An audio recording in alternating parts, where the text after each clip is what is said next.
we're talking about. That's actually a complaint that I sometimes hear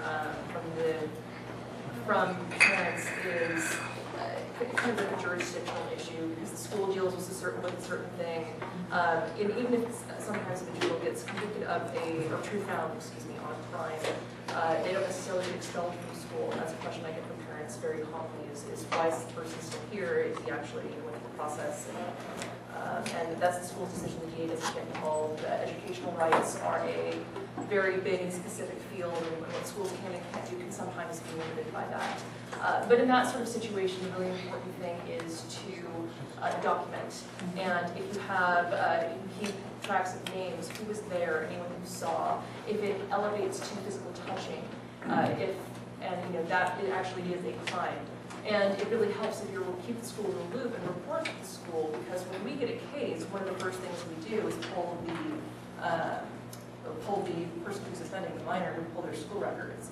And so if parents who are diligent and keep track of this behavior and keep track of it for themselves, we also ask them if they have had any previous instances. And this is all very important when we're doing our prosecution. So it may not be enough to act on it in the moment, but if you're keeping track of it, it's fantastic information that we can use later.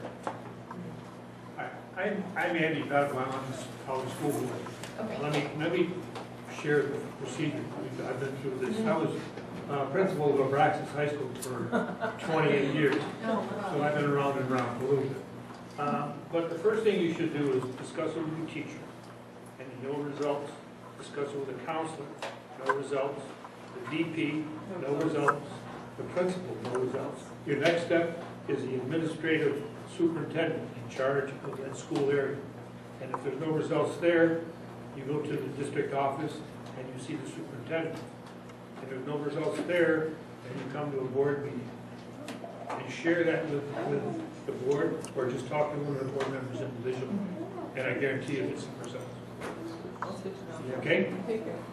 See, it is a community conversation. You should know the time. Really quickly on that subject, what about private schools? Private schools, We're kind of on our own. you're on your own. Because, I mean, they're different rules and regulations in private school. Actually, they have more leeway because if they say, well, you see a kid bullying, they can tell that kid adios to the parent because they're paying for the services. There's no way you have to pay for services you don't want. That'd be foolish. And you're not necessarily on your own. If there's something that happens, such as vandalism, battery, that sort of thing, you can actually call the police and file a report. And so there is that avenue. And if it's something that hasn't escalated to a crime yet, such as just taunting or name calling or exclusion and that sort of thing, just keeping track of it and making sure that you have documented incidences, if other people who've seen it, that sort of thing. So that if it escalates, you can actually have some information, background information to provide to the police and to the DA's office. So, no, private schools are not out of luck. They do have some of their own procedures, but we get a lot of referrals from private schools as well that are always very cooperative. So that is something that's helpful. Where does the bullier's parents come in on this? That's a good question. Would that be a good thing to go to them right at the beginning? Or no? I hear some no, yes. I have seen more than one case where an effort to work it out between the parents has devolved into a fight between the parents. And I'm talking not only social work, but we've actually had parents fighting in the street as they've tried to bring their kids together to resolve an issue. So I would say use your discretion if it's somebody you have a good, close relationship with, then maybe, but if it's not someone you know, I would try to contact a third party like the school or a counselor and go through that. Because these are your children. And they would contact the parents? No. No? And it may or may not work, but I'm just saying that you do run that risk of if you try to talk to a parent directly, people can sometimes get very defensive and it's not always a productive conversation. So we don't encourage anybody to have a conversation that's not productive in that way. You need a referee between the two parents. Right, exactly. And there are programs such as restorative justice mediation that have worked with juveniles especially. In fact, they work exclusively with juveniles that detail. Yes. I just wanted to say I had the opposite experience at another Powell Unified School. They worked like, just like that, and they just nipped it right in the bud. I thought this was really impressive.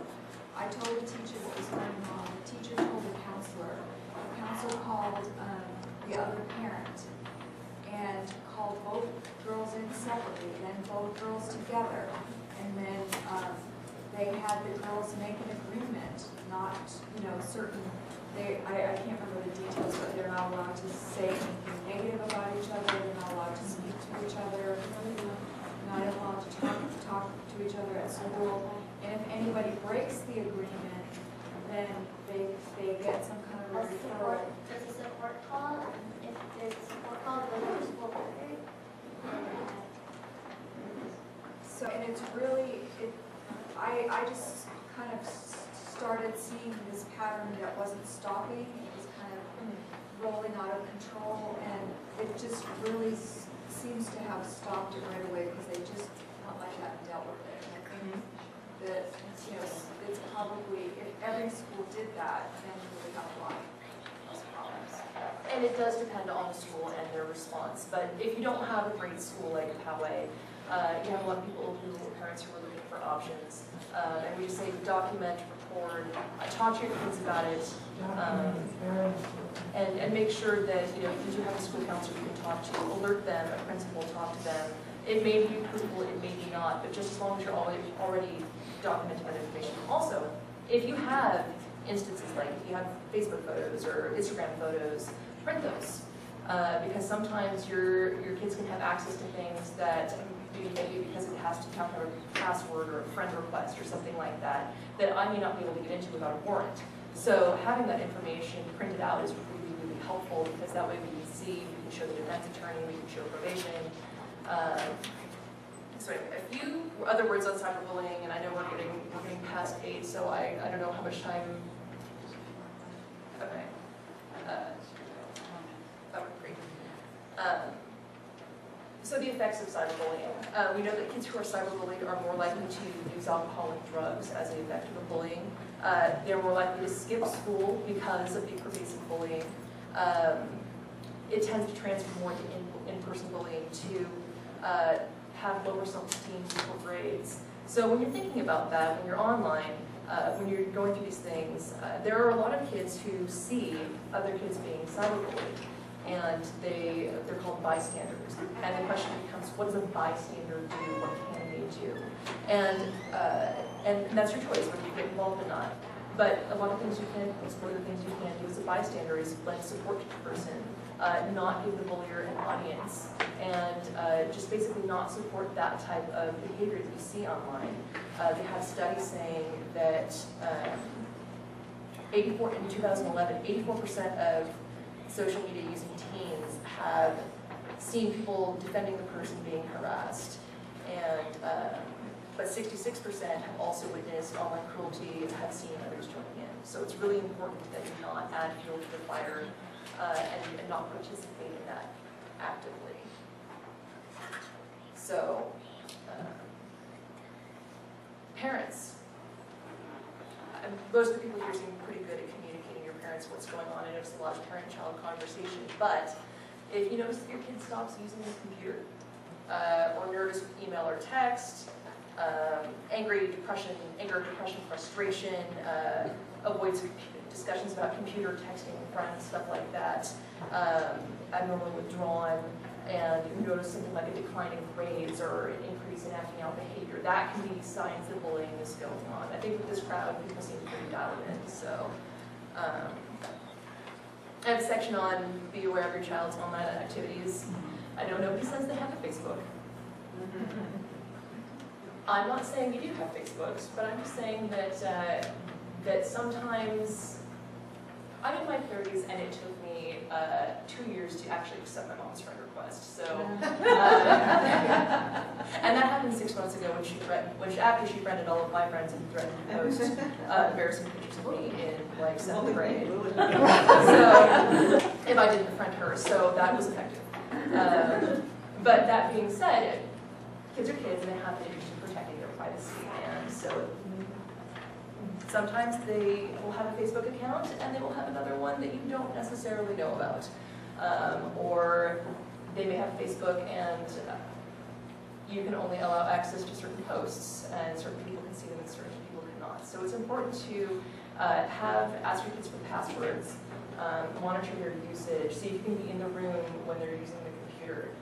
Trust but verify, I think, is a big thing when they're under the age of 18, because I have had more than one occasion when a parent would say, my kid would absolutely never do that, and then I show them the post, and it's not a comfortable moment. So, and it's just important to be open and honest and have that good communication. I know a lot of teens are Facebook friends with their parents, and sometimes it's the parents who are all doing all the embarrassing stuff to teens. That's actually really common. So, but just be aware, and it's really important to report that. Also, if you see someone else being cyberbullied, that's another thing you can tell your parents, and tell an adult, tell an SRO, because we run into the situation all the time where adults may not be as technically savvy as kids, and even school officials might not know something that's going on the student level because either they don't use social media or nobody's alerted it to them. So that's another reason why it's really important to say, print, show evidence of what's going on, because that really helps people. We have how to take down. You can report to online service providers if you have an issue. If somebody creates a fake Facebook page in your name. Has anybody ever had that happen where somebody is credited? My daughter did. Someone created a Facebook page in her name, and I've looked it up and stuff. And said I got a hold of Facebook, asked them to delete it and stuff. Never heard nothing. Okay, they actually have a procedures page for that now, because there are they just had an article on it, there are several million fake user profiles on Facebook. And that is not uncommon. So you can actually, there's a way for not only to track down that the profile is fake, but if you go onto the Facebook website and follow their procedures, they can actually tell you where that fake posting is coming from if you verify that it's not you. So social media is actually getting more and more on top of this as it's being abused more and more. So we're seeing the response kind of catch up to it. I got a lot of questions of, when do we actually contact law enforcement? When do we kind of elevate this to the criminal level? And threats of violence, if you're scared, if somebody's threatening you, somebody mentioned life-threatening stuff, if somebody's saying, I'm going to hurt you, or I'm going to kill you, or I've got a knife and I'm going to come get you after school, those are times where you need to let an SRO know. No weapon is ever okay on campus. That is a zero tolerance rule. I don't care if you have a buck knife for hunting or whatever, it's not okay. They are not allowed. So if you see a weapon on campus, report it immediately. If you hear about a weapon on campus, yes sir. Kids at the high school will use anything That's true, and if they actually use it, that's pretty serious felony conduct. I mean, depending on, you can modify pretty much anything. So if you see something that concerns you, definitely contact an SRO, because that's dangerous to the entire, the school resource officer. Somebody was talking, who talked about the embarrassing images that people were posting? Okay. How do I put this delicately? Do not take compromising pictures of yourselves. You saw how easy it was to, even though the thing wasn't working, I transferred an entire 35 slide PowerPoint to this computer in less than 3 minutes. And you can send pictures with your iPhone, you can send pictures pretty much to anywhere, to mass lists, everything like that. I don't care if they tell you it's going to stay private. Do not believe them. So, I mean, basically any picture you take of themselves, think of it like you're going to have to explain that to your mom, your dad, your grandma, to basically everyone. Because we've had more than one occasion where, people get to flirting and they send fun pictures of themselves, and then it kind of progresses, and all of a sudden that, either male or female, blast messages out to all their friends going like, hey buddy, look. And then that's actually, we've had teenage women who had their lives absolutely ruined by this, and it causes an immense amount of anguish. So that is another thing. And also posting that can technically be child pornography too. So if people are posting those pictures that they have of other people, and it tends to involve nudity, depending on the nature of the photos and posting, that can be an extremely serious charge. So don't do that. Your parents are going to tell you not to do it. I'm going to tell you not to do it. At some time in your life, you'll be tempted to do it. Just don't do it. Stalking and hate crimes. Anything based on race, sexual orientation, that sort of thing. Also notify your SR, or sorry, school resource officer, a counselor, an adult. Right. And my final thing, because we're going over bystanders. Can anybody tell me the difference between telling and telling? All right, you and then you. You first. You first. Okay, you can do telling and she can do telling. What's the difference between telling and telling?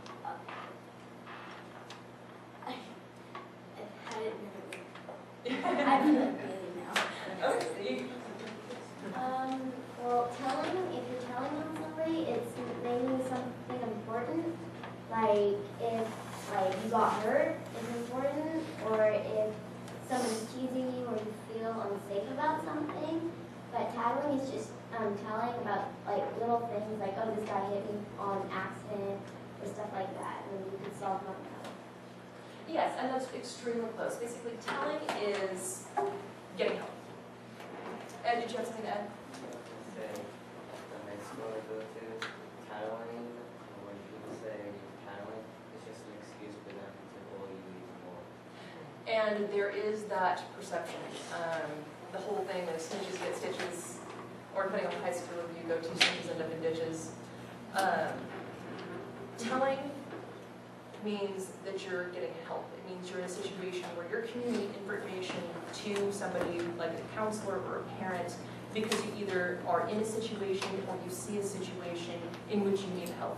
Listen, mom, SRO, counselor, this person is making me feel really bad about myself. It's starting to affect me. I need help in knowing how to deal with this.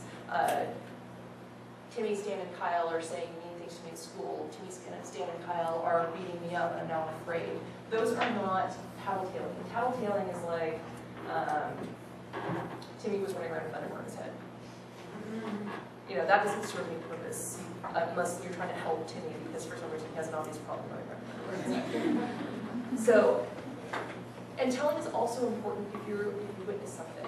And that's a good way to help another person out because they may not have the strength to come forward and say, listen, I'm being bullied. I don't know if anyone here has ever been in a situation where they've helped someone out or felt like they needed help themselves. And so at that point, it's once again important to tell an adult, especially now that we have bullying that's become so pervasive that we have some kids who are depressed to the point of taking their own lives. I mean, if you ever hear something like that, is extremely important. You immediately tell an adult. If you ever hear someone say something about suicide or extreme depression or taking their own life or hurting themselves, it is extremely important to tell someone. So in that case, it's all about getting help and it's not about tattling. And so with that, do we have time for any questions or are we kind of exhausted? Do you guys have any more questions? I mean, you guys did such a great job. I think you should give yourselves a great big hand. Great job.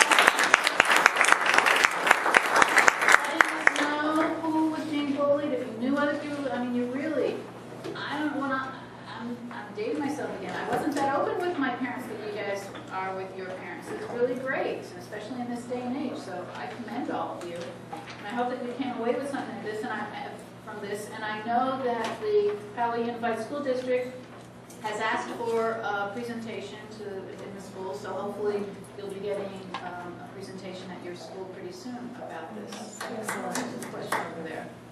How many prosecutions a year do you do with kids, and when does it go from a point of being a crime? And that's actually a good question. That's probably something that the SROs can help me out with too, because the juvenile system is different from the adult system. We're focused on rehabilitation as well as community safety for kids under 18. So there tend to be more diversion options and more options to handle kind of informally. But when you have an actual crime committed and reported, such as someone hitting someone else, theft, vandalism, stuff like that, when a crime is committed and the perpetrator is under 18, then and it's reported to an SRO and they file charges, that's when we get involved. And my function is a charge is filed by our issuing deputy, and then people come in. If the person chooses not to plead guilty, then we can take it to what's called an adjudication. That is a trial in front of a jury, judge, and a jury in which we have people testify and it's beyond a reasonable doubt. And then after that, if the minor is what they call true found, they go on probation. And probation works with that minor to make sure that they have services and to make sure that they're getting rehabilitated to the point where they're not continuing this case. So does it have to be more than verbal? Do you ever prosecute someone for just verbal, non-verbal? Yes, but it has to be a very specific type of verbal threat, and we call that a criminal threat. So it's kind of a gray area of law, but if somebody is saying something to you, it's such a gravity of fear that you are in fear for your person or yourself. Like, I'm going to kill you. I'm on my way to your house to kill you. I'm waiting for you after school to kill you. I'm going to buy a gun and come and... I actually I've had cases where people threaten to buy guns and shoot at school, and that may not be necessarily under the law, depending on the circumstances, may not be a criminal threat, because it may be, we have freedom of speech rights that have to be considered as well. So when it comes down to it, and this is a good example as well. Let's say somebody standing in front of you and saying, your mom is every nasty word you can think of. And you punch them. Who am I seeing in court? Absolutely. There is a jury instruction that says words, no matter how harmful or offensive, are an excuse to hit someone. With the exception for something that basically the words have to be so serious and put someone in such fear that you might as well commit a crime. That's how serious it has to get. So it's very hard to prosecute those cases. They're called 422s. And so it really has to be kind of extreme. So verbal is not something we necessarily act on, although it's happening, documenting it is a good idea. You know what, Elizabeth, we I have one more question for the little girl pink. She was just stretching her arm out And there. then wait outside of because we have some other business, so Oh, yes, she can ask a question, and then of course you'll be able to answer some questions Not after the the hall. hallway. It was just a comment that I was saying, they announced that there's like this, stop bullying thing where you do like presentations and then they're like giving out advice. Wow. Wow. Was it, you read this in the newspaper or something? No, they announce it every morning. Oh, in school? Oh, very nice. That they have a thing where you can. Well, there are a lot of websites out there. I think the main one is the federal government's stopbullying.gov, and that has fantastic resources for kids, for parents. It has workbooks, videos, workshops. It has a how-to guide. Basically, everything that I've said here you can find on that website. It tells you how to contact certain service providers if you're being cyberbullied. So if you need more of this information, I can give you the website. It has a lot of the same resources. And then anybody who wants to talk to me outside, I'd be more than happy to take questions. So I apologize for the PowerPoint. But thank you very much.